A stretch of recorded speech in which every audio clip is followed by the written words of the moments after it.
नमस्कार मित्रांनो, आजच्या सत्य क्राईम स्टोरीमध्ये आपलं स्वागत आहे. पण सुरुवात करण्याआधी तुम्ही चॅनलवर नवीन असाल किंवा तुम्हाला अशाच सत्य घटना ऐकायला आवडत असतील तर व्हिडिओला लाईक करून चॅनलला सबस्क्राईब करा. आजची घटना खरी आणि खूप हृदयविदारक आहे, म्हणून तुम्ही शेवटपर्यंत नक्कीच पहा आणि व्हिडिओ आवडल्यानंतर कमेंट करून नक्कीच सांगा की तुम्ही हा व्हिडिओ कुठून पाहत आहात. उत्तर प्रदेशच्या बिजनौर जिल्ह्यातील ही घटना आहे. ही घटना 2025ची आहे. 12 नोव्हेंबर 2025ची दुपार बिजनौरच्या नांगळा गावातील शेतात नेहमीप्रमाणे शांतता होती. 30 वर्षाचा सौरभ तोमर आपल्या शेतात काम करत होता.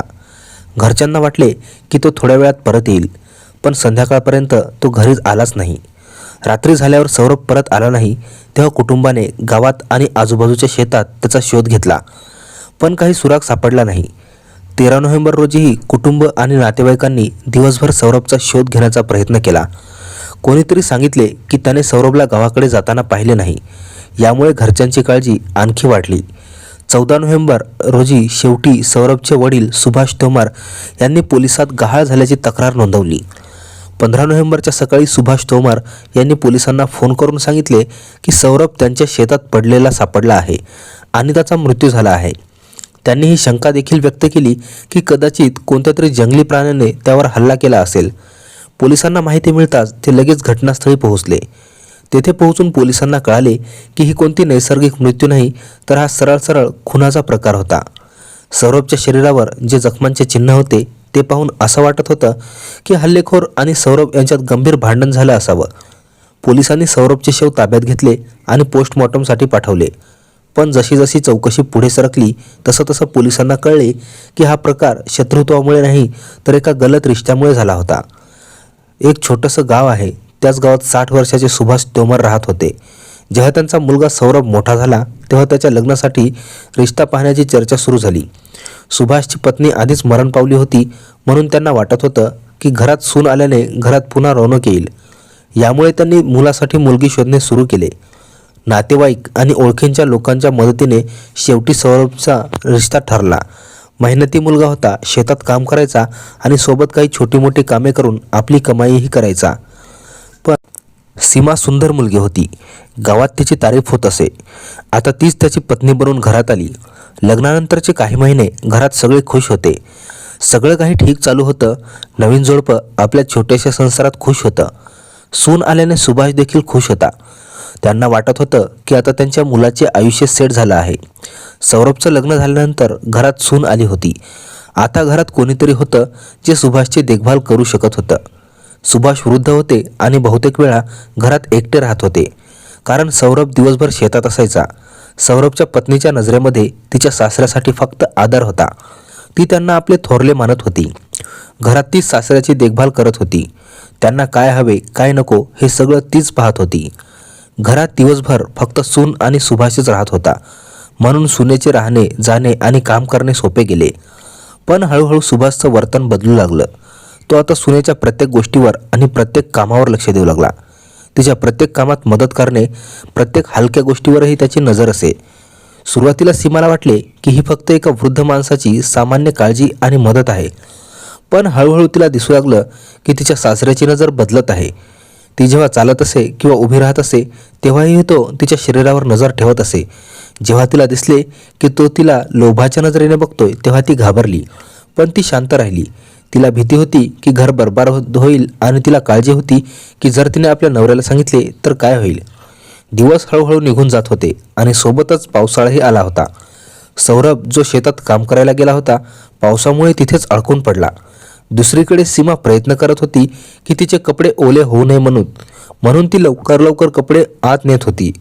तेवढ्यात सुभाषने मदत करण्याच्या सबबीने तिचा हात पकडला, पण अचानक त्याने हात कसून धरला आणि सोडला. आता सीमाला समजले की सुभाषच्या मनात काहीतरी चुकीचं चाललं आहे, पण ती कोणाला सांगेल हा एक मोठा प्रश्न होता. कारण तिची सासू नव्हती.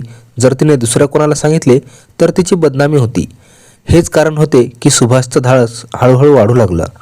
यानंतर सुभाष हळूहळू सीमाचा विश्वास जिंकू लागला.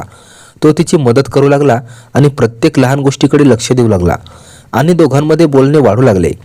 सौरभ दिवसभर शेतात व्यस्त असायचा, म्हणून सुनेला सुभाषबरोबर वेळ घालवणे आवडू लागले. हळूहळू सीमा सौरभबरोबर छोट्या छोट्या गोष्टीवर भांडू लागली. एका रात्री घरात सून आणि सौरभ यांच्यात भांडण झालं. सौरभ रागाने बाहेर गेला. सून खूप परेशान आणि एकटी होती. तिच्या डोळ्यामध्ये अश्रू होते. या संधीचा फायदा घेऊन सुभाष तिच्या जवळ गेला आणि आधार देण्याचा दाखला केला. सून भीती आणि एकटेपणामध्ये अडकून पडली होती आणि सुभाष तिच्या जवळ बसला. ती शांतपणे रडत होती.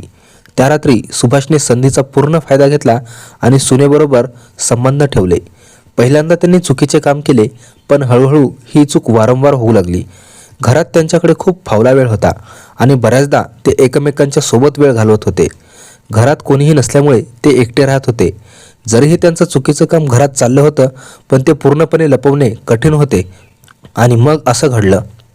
एक दिवस सौरभ अचानक घरी परत आला. आपल्या कामाने थकलेला भोगलेला घरी पोहोचला. त्याने काही असं पाहिलं ज्यामुळे तो हबक्या झाला. त्याचे वडील सुभाष त्याच्या सून सीमाबरोबर संबंध ठेवत होते.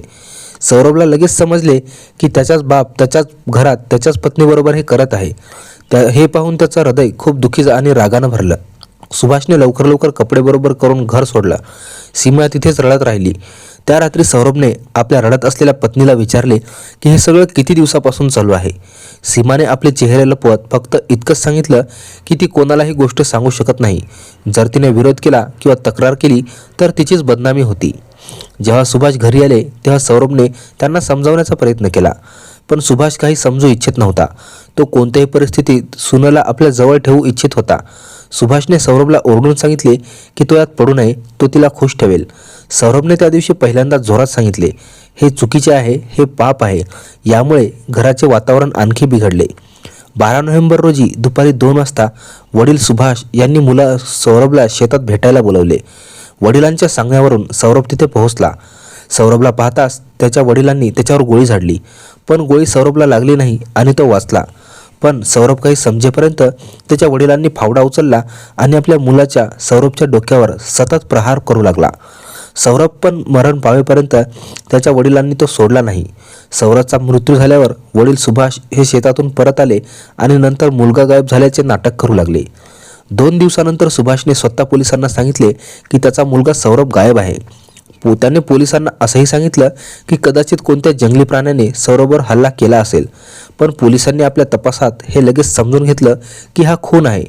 पोस्टमॉर्टम अहवालात कळले की सौरभच्या डोक्यावर तीक्ष्ण शस्त्राने अनेक वेळा खूप जोराने प्रहार केले गेले.